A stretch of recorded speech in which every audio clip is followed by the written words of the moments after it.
I bet with Interbet only. They're a fantastic site. I've never had any issues with them. They are very professional.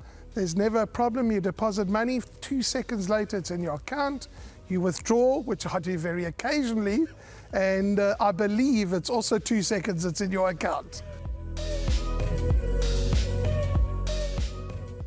We're on to race number 3 now, which is over 2,400 meters. It'll jump at 13.50.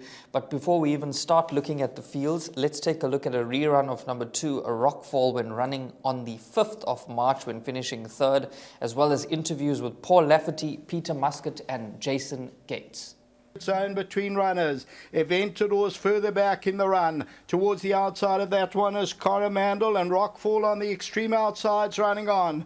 Papa C though gets to the 200. Rockfall's trying to run on. Down the inside, Twice Golden's also a runner. Papa C, Twice Golden on the inside. And Twice Golden takes it up. It's going to win it. Give Garthpool his 50th. Papa C, Rockfall and Tom Bobadell. Yeah, Warren, I think must have a big chance. Loves this course. Take away its form everywhere else is never as good as the Greyville form. The Greyville form's very good.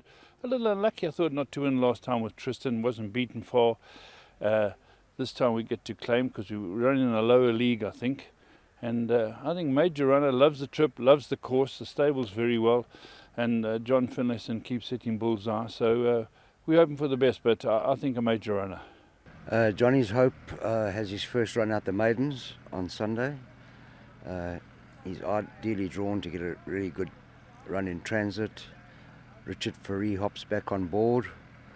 He did win his maiden over the same trip pretty well, I thought.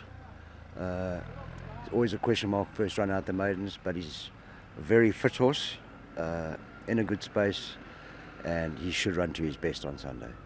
Zapotek, he's carrying the lightweight. Hopefully with the lightweight over the distance we can, do something this time. He has been a little bit disappointing in his previous starts, but yeah, as I say, with the lightweight in the longer distance, he is looking for that type of distance. So hopefully he can run a better, improved race. Right, we've heard those comments, we've watched the rerun. It is the opening leg of the Pick Six, and I think we're going to get some decent pools, Raheel. It's all about having a punt on the day. That's what we love. We love racing. We're going to be having a few bets, and hopefully we can be collecting some money. For me, I quite like number 2, Rockfall. You heard the comments from Paul Lafferty as well. Very, very encouraging, and this horse is trading at around about 33 to 10. Which I think is a fairly decent price. The market rival is number 3, Rise, at around about 22 to 10. Remember, guys, that's in the anti-post market. It's early betting, so make sure you check the changes and updated betting accordingly. But Raheel, I quite like number 2, Rockfall. Very good form here at Greyville. The apprentice is aboard. Sipesihle Schlengwa. He's taking the 1.5 kgs off. I make this the horse to beat.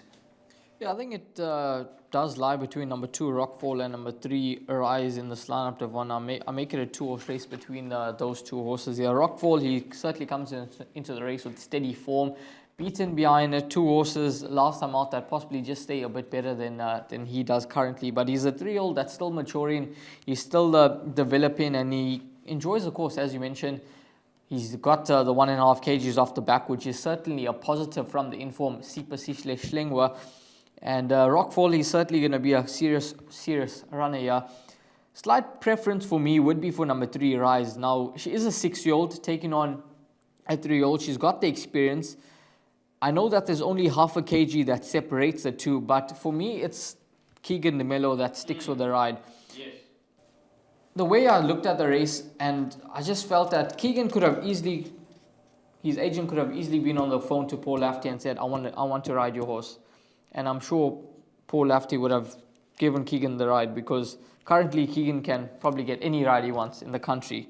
But he's decided to stick with the 6-year-old mare that he won on last time out, beating Leopard Lady. He's got a neat draw, and we know in these classified stakes, the fillies and mares, they tend to be more preferred, given that they get that slight weight advantage. So for me, number 3, Rise, I think she's a massive runner. She does go well over the trip. She has placed. She hasn't won, but she has placed.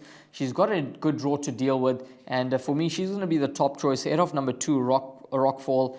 And then apart from those two horses, I think horses that you can include into trifectas and quartets, Johnny's Hope, Tommy the Kid, who's got him stone cold at the weights on their last start, and perhaps Lucretius if he does stay the trip. But if you look past numbers 2 and 3, I think you have to throw in the field in the pick 6 because, as I mentioned, Tommy the Kid has got Johnny's Hope stone cold, and I can't see Tommy the Kid winning at the 22nd time of asking.